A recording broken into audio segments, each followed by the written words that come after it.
안보위정당 우리공화당 대표님, 조은진 대표님 반갑습니다. 반갑습니다. 뵙께서 반갑습니다. 지난번 구국 6.25 구국 세미나 잘 보았습니다. 정말 세미나의 그 현장에, 미국의 현장에 가면과 네, 또 영상을 보내주셔서 너무 감사드립니다. 그 특별히 제가 신경 써서 또 현장에까지 가서 그 맞춰서 했습니다. 그리고 Freedom is not, freedom is not free. 예, 자유에는 공짜가 없다. 네. 우리 국민들이 정확하게 뼈속 깊이 느껴야 될 그러한 교훈이다 이래 봅니다. 맞습니다. 우리 공화당이 지금 그렇게 노력하는 것도 그 노력의 대가가 분명히 있을 것입니다. 그리고 이제 세미나에서 한국 전쟁이 일어나도 대한민국을 뭐 지켜줄 나라가 없을 것이다. 미국마저도 싸워주지 않을 것이라고 하는데 그거는 약간 좀 오버센스한 거고요. 제가 그거는 우리 대한민국 국민의 손에 달려 있습니다. 국민이 어떻게 하느냐에 따라서 미국이 또 도와줄 수도 있고 국민이 자기 나라도 돕지 않는데 뭐 남의 나라가 왜 가서 돕겠습니까? 근데 문재인 좌파 정권 들어와서 네, 그렇게 호도를 하고 네, 국민들의 안보 국방 의식을 완전히 무너뜨렸는데 네, 아무튼 윤석열 정부 돌아서 그런 안보 국방 부분에서는 조금 돌리고 하고 있다. 단지 하나 제가 세미나에서도 얘기했지만 그 판문점 선언 또 9.19 군사 합의 또 중국에 대한 굴욕적 산불 정책 이런 부분들을 되돌려야 된다. 네, 그래서 통일부 장관의 외교 라인들이 그런 부분들을 각성을 할 필요가 있다 이래 보는 거죠. 네. 그리고 이제 제가 그 취재를 촬영을 하고 돌아오다가 거기 재향군인의 사람을 한 사람을 만났습니다. 6.25 때 참전 용사인데 제가 잠깐 얘기를 하다 보니까는 그 본인이 이런 말을 하더라고요. 지금 당장 남북한에 다시 한국전이 일어나더라도 자기는 가서 싸울 것이라고 그런 얘기를 해서 굉장히 감동을 받았습니다. 그래서 한국에 대한 애증이 있는 미국 사람들이 많다는 것을 좀 기억하시고요. 예, 지금 제 뒤에 있는 배경화면이 워싱턴 갔을 때 네, 그 우리 한국 전쟁 6.25 전쟁에 참전했던 미국의 참전 용사들 그분들을 모시고 네. 우리가 간담회를 가졌던 그 사진입니다. 네. 자, 그러면요, 오늘 다시 본론으로 들어갔어요. 이제 반가운 소식은 한국형 누리호 우주 발사, 이것이 한국이 성공했다는 것이 참으로 기쁜 소식이고요. 이제 한미가 앞으로 우주 개발에 같이 협력을 할 수 있는 좋은 계기가 마련됐다고 봅니다. 그래서 이제, 한국의 누리호가 2차 발사가 성공을 했는데 아무튼 그 문재인 정권 때 사실은 더 많은 투자를 해서 네, 향후의 우주 발전에 대한 준비를 했는데 문재인 정권에 6억 달러, 음, 박근혜 대통령도 28억 달러 그 네, 임기 그렇게 하시면서도 그래서 박근혜 대통령 때 사실은 이 누리호 발사 등등 전반적인 우주 항공 산업에 대해서 굉장히 관심을 많이 가지고 투자를 굉장히 많이 했던 그런 기억이 납니다. 예, 그때 이제 결실을 지금 보고 있는 것이죠. 그죠? 씨를 뽑는 이제 결실을요. 자, 지금 또 이제 한국의 이슈가 지금 서해 공무원 피격 사건에 대해서 갑론을련을 하고 있더라고요. 이에 대해서 진짜 정확한 진실이 뭔지 지금 미국에도 이거를 안보 쪽에서 많이 들여다보고 있는데 예를 들어서 100번 이 사람이 탈북을 하겠다고 간다 한들 그 자기 나라 북한에 가겠다고 한 사람을 이렇게 무자비하게 소각을 시키고 총으로 쏴서 실질적으로서 이 논쟁에 그 문재인 정권의 앞뒤가 안 맞습니다. 이제 한국에서는 이제 살해 사건 이런 부분이 아니고 월북 조작 사건이다. 네. 이 월북할 의사가 없는데 월북한 걸로 몰아붙이고 뭐 음흠. 개인 빈 문제, 사생활 문제가 들춰내고 뭐 그래서 이 사람이 월북을 주장하고 또 그렇게 꽤 맞춰서 갔거든요.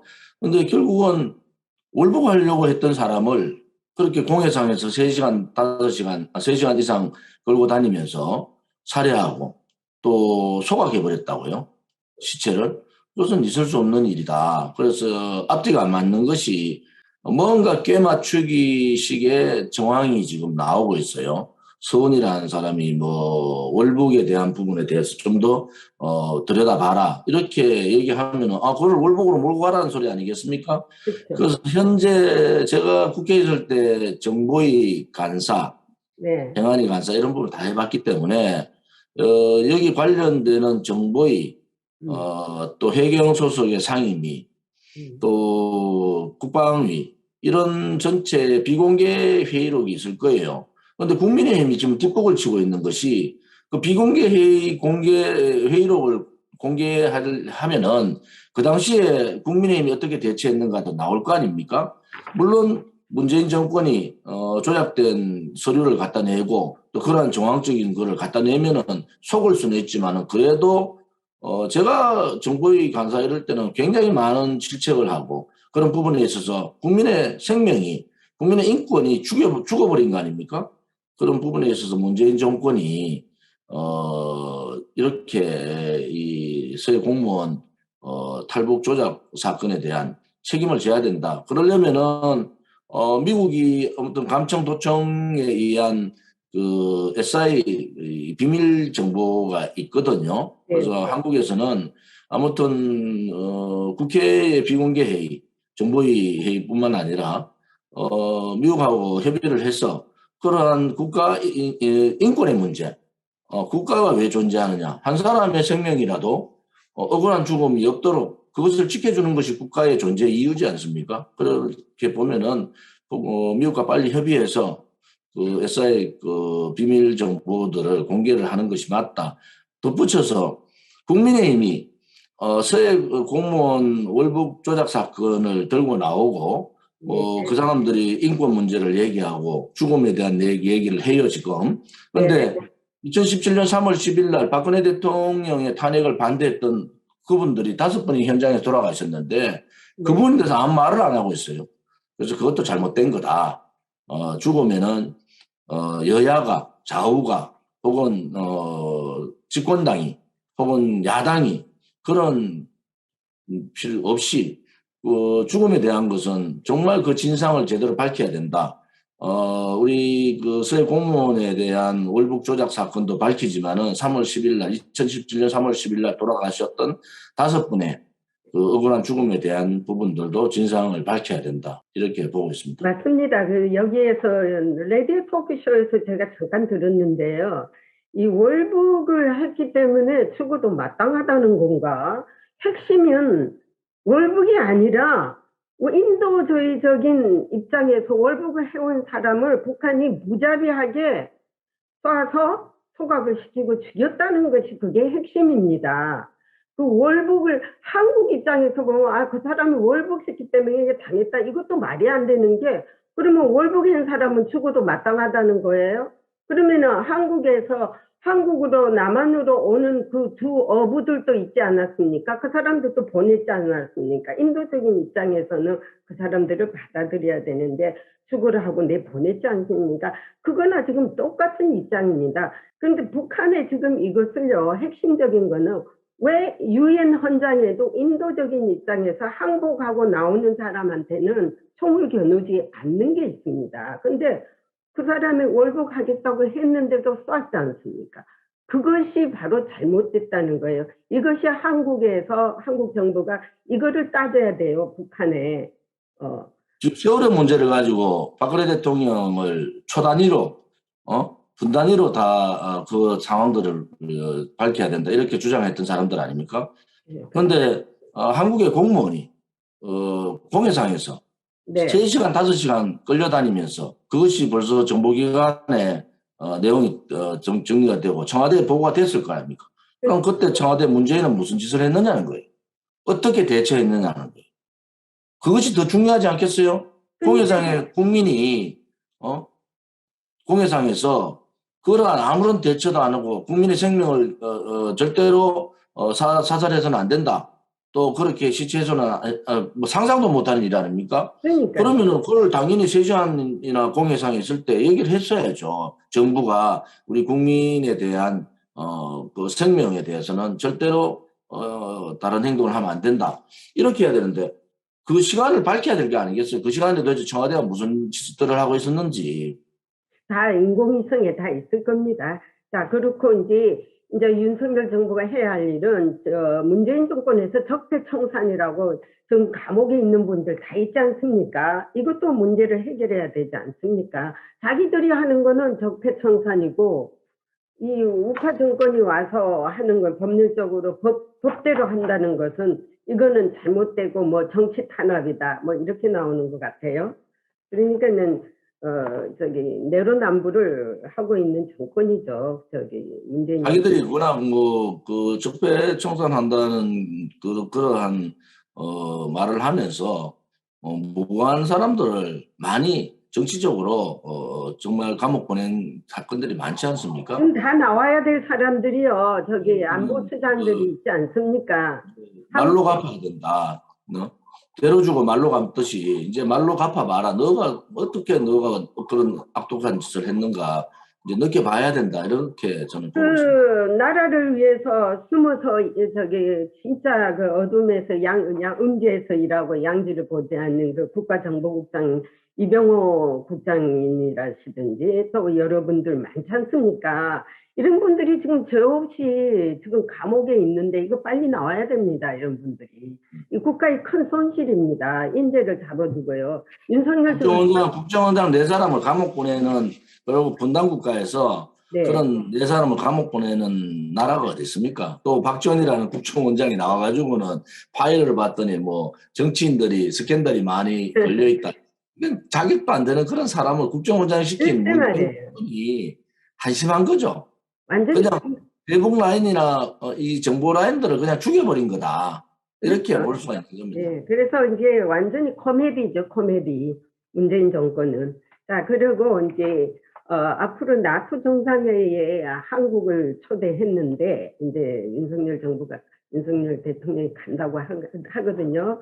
근데 이에 대해서 나토의 회의에 참석 이게 분명한 이제 한국은 사실 멤버가 아니에요. 나토 멤버가. 그런데 참석을 없어버려 참석할 거예요. 그런데 여기 가서 한국이 해야 할 일이 무엇이며 만약에 일본과 한국이 이제 참여를 하는데 여기서 이제 문제가 발생하는 거예요.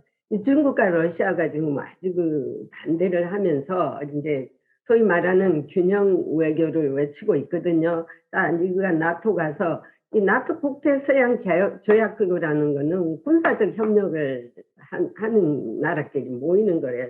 거기에 한국이 지금 합세를 해서 미국하고 같이 이제 군사적 협력을 하게 되면은 이제 중국이 엄청난 견제의 대안이 들어올 거예요. 이에 대한 대안도 한국이 상당히 준비를 해야 될 거예요. 거기에 대해서 어떻게 생각하십니까? 윤석열 대통령이 이제 뭐 처음으로 대한민국 대통령이 나토 회의에 참석을 하는 거 아니겠습니까?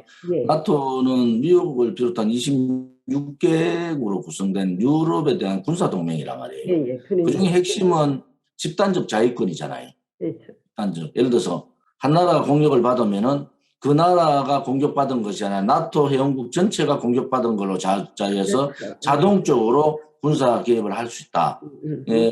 그래서 이번에 윤 대통령이 가면은 그 집단적 자위권에 대한 부분을 공부를 좀 하고 왔으면 좋겠어요. 네. 그래서 대한민국도 군사동맹의 J-코드에 왜 J-코드에 가입을 해야 되는가 그런 부분에 대해서 나토의 군사동맹에 대해서 좀 직접 눈으로 목격을 하고 그렇게 왔으면 좋겠다. 사실은 하나는 모두고 모두가 하나다. 그럼 그게 나토의 구호 아니겠습니까? One for all, all for one. 그러니까 자동 군사 개입 부분들이 대단히 중요하다. 그래서 집단적 자위권에 대한 그러한 부분들을 우리가 이번에 윤 대통령이 가면은 좀 배우고 왔으면 좋겠다. 저는 그렇게 보고요. 클렉시브 셀프 디펜스라는 게 실질적으로 우리나라 같이 이제 분단이 되어 있고 또 북한의 호전적 북한과 또 강대국인 이 공산사회주의 국가인 소련과 중국에 에워싸 있는 나라를 봐서는 집단적 자위권 말고 또 한미동맹과 집단적 자위권 말고는 우리가 안보 부분이나 국민의 재산과 생명을 지킬 수 있는 방법이 없지 않느냐.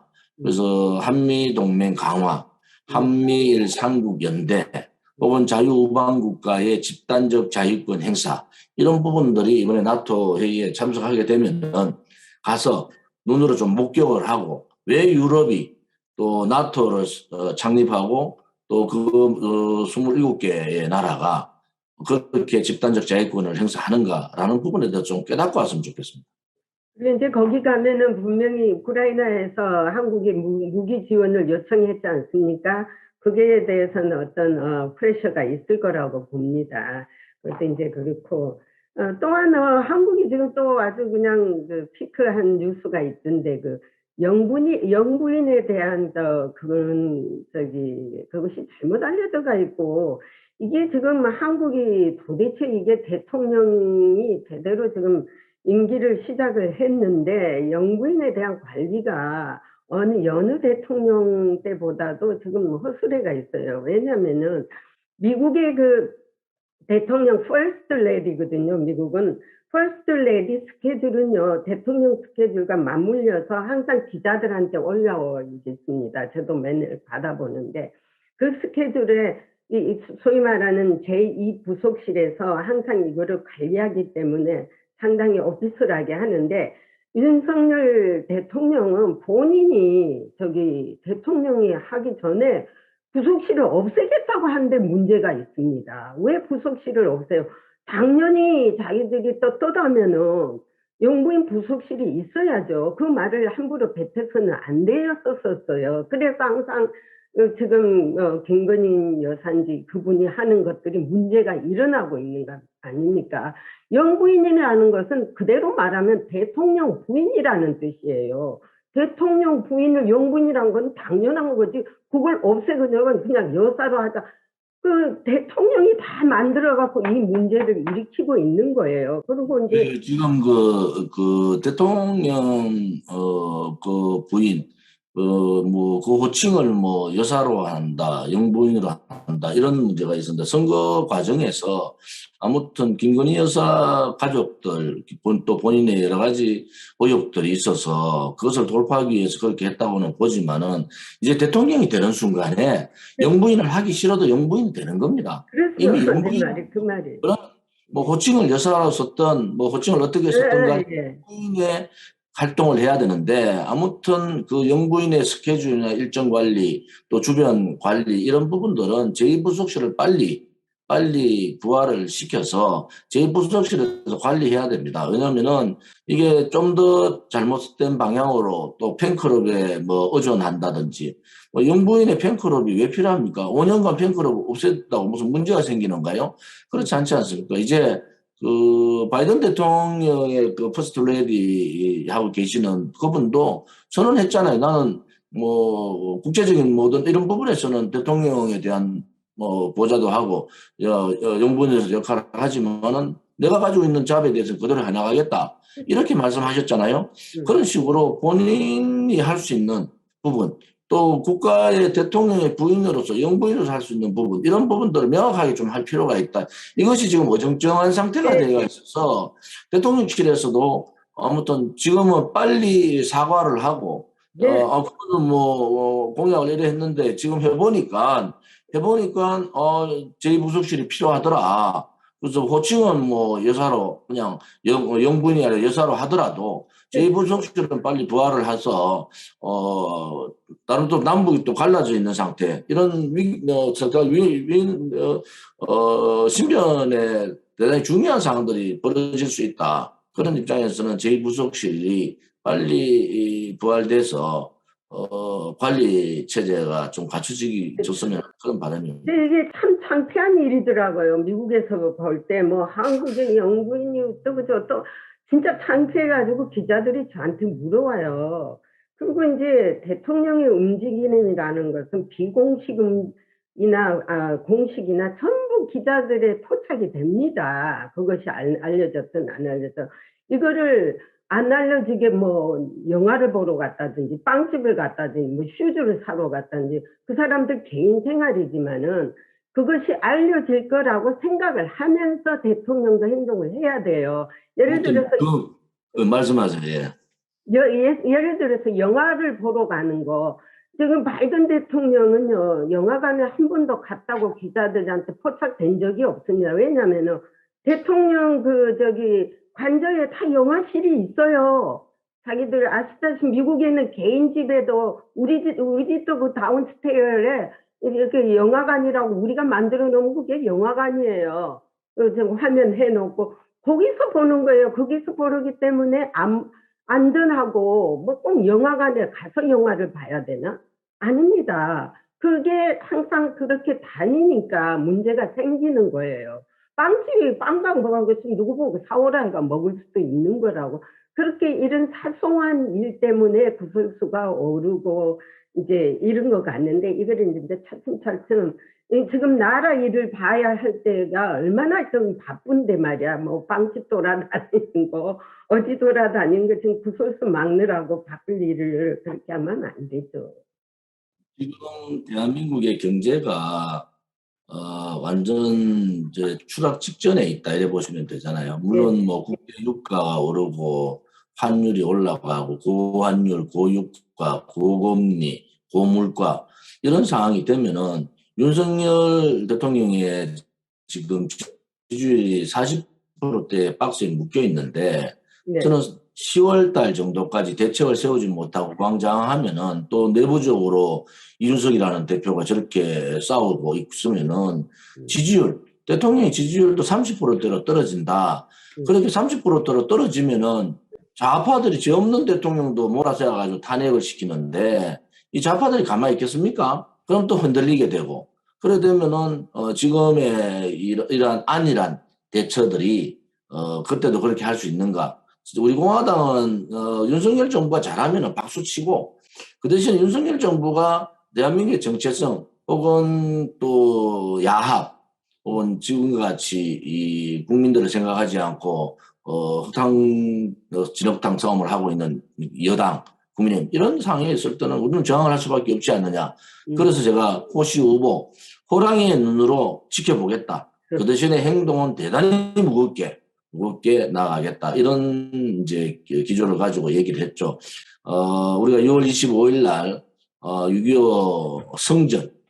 북한은요, 그 7월 27일을 성전일로 휴전했는 날을 자기들이 성전일로 기념식하고 대대적으로 해요. 그런데 성전은 북한 김일성 괴뢰 정권이 소련하고 결탁하고 중국하고 결탁해가지고 침략을 한 거 아닙니까?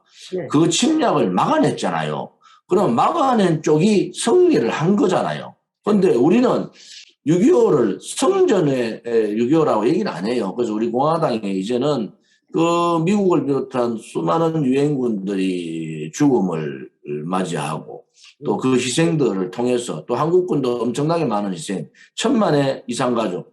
그랬지만은 대한민국의 자유민주주의 체제를 지켰잖아요. 그럼 대한민국이 승리한 전쟁이다. 그래서 6.25 72년을 맞는 6월 25일 날 우리가 6.25의 정신, 이 구국 정신을 다시 한번 되새기자. 정신 차리자, 대한민국 국민들. 그리고 대한민국에 뿌리박고 있는 공산사회주의자들 몰아내자. 이런 집회를 합니다.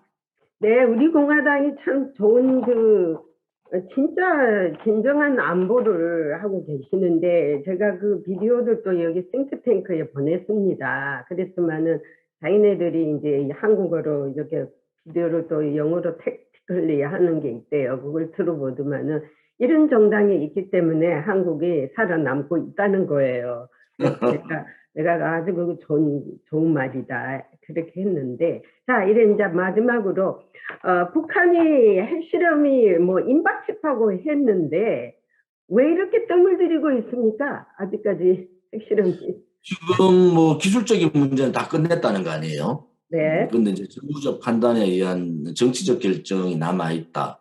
단지 북한이 지금 코로나19가 한 400만 명 정도가 걸렸다는 거예요. 그리고 자기들의 백신 문제가 치료제 문제가 해결이 안 되니까 그냥 방치해 주는 겁니다. 수많은 사람들이 죽어나가고 있고 또 하나는 지금 대단히 가뭄으로 한반도 전체가 엄청난 가뭄으로 인해 가지고 기근이 엄청나게 심하게 일어나고 있어요. 원래 보릿고개다시피 북한은 아직도 그걸 벗어나지 못하고 있거든요. 네. 그리고 그 가뭄에 의한 기근 뭐 이러한 부분들이 종합적으로 지금 핵실험을 이제 강행하는 부분에 대해서 좀 멈칫하고 있다. 그런데 언제라도 핵실험 준비가 끝났으면은 그들이 오늘 아마 북한에서 군사회의를 하는 것 같아요. 오늘 국방위원회 회의를 하는 것 같은데, 만약에 저들이 강행을 하겠다고 생각하면은 언제라도 할 거다. 그래서 김정은이 오늘도 뭐 그런 말을 했대요. 강대강. 우리 독자 노선으로 우리는 강대강의 정책으로 간다. 이렇게 얘기를 해서 뭐 언제라도 7차 핵실험을 할 수 있다. 저는 이제 7차 핵실험 이후에 한반도의 문제를 어떻게 보고 갈 거냐. 이 문제에 대해서 회의 주시를 하고 있습니다.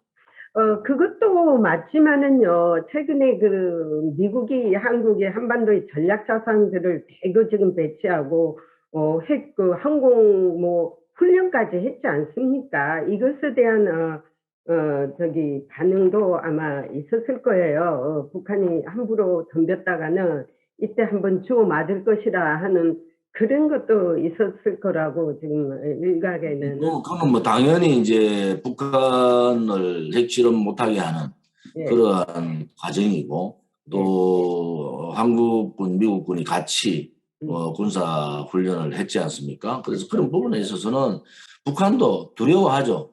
단지 하나 저들이 지금 코로나 문제라든지 기근 문제 이런 내적인 문제를 외부적으로 돌파할 가능성이 있다. 그것이 7차 핵실험이다. 이렇게 볼 수도 있습니다. 하여튼 북한이 이제 뭐 6차든 7차든 다 뭐 1차든 이미 핵을 가진 나라기 때문에 뭐 7차를 하든 8차를 하든 무슨 의미가 있겠습니까? 뭐 기술적으로 조금 업그레이드는 하겠죠. 하지만 이번만은 이제 대북 제재가 더 강하게 나가고 또 군사적 대응이 이제 분명하게 이제 사인은 미국에서 줬기 때문에 김정은이도 지금 상당히 고민을 하고 있을 거라는 그런 전문가들의 입장도 있습니다. 그러니까는 한번 지켜봅시다. 자기네들이 뭐 이제 스노왈레를 곧 어떤 바톤을 눌릴지 이제 우리든 한국에서는 한국대로 이에 대한 방안을 논의를 해야 되고 보고 특히 이제 안보를 중시하는 우리 공화당이 지금 와치독처럼 지켜보고 있으니까 지금 이제 한국 정세가 이제 조금은 옛날보다 많은 국민들이 우파 정권이 들어서 그래도 이제 좀 안심을 넣고 있는데 그래도 긴장은 해야 될 것으로 보고 있습니다. 예, 오늘 여기까지 하고요. 특별한 그 말씀 있으시면 말씀. 아무튼 6월달이 호국 봉헌의 달이고 네. 좀 전에 미국 한국전 참전했던 그런 참전 원로 용사의 그 다짐같이 외국의 많은 분들은 6.25 전쟁에 많은 희생이 있었지만은 6.25 전쟁의 참상을 보셨던 분들 아닙니까? 네. 우선 대한민국에 전쟁이 일어나서는 안 된다는 거. 특히 핵을 보유하고 있는 북한에 우리가 속국으로 살 수는 없다는 거. 이제 자체적인 방어력 전술핵 배치도 우리가 고민을 해야 된다는 거. 네. 대한민국 국민들이 문재인 정권 들어서 안보나 국방의 의식들이 해이해졌지만은 이제 그러한 의식들도 다시 깨달아야 된다. 저는 그래 보고 6월 호국 봉헌의 달에 참전해 주신 미국 또 참전 군인 혹은 미국에 대해서 감사의 마음을 드리고 또 유엔 참전국에 대해서도 감사의 마음을 드립니다. 네, 감사합니다. 오늘 여기까지 하고요. Thank you very much. 감사합니다. 감사합니다. 안녕히 계십시오. 바이.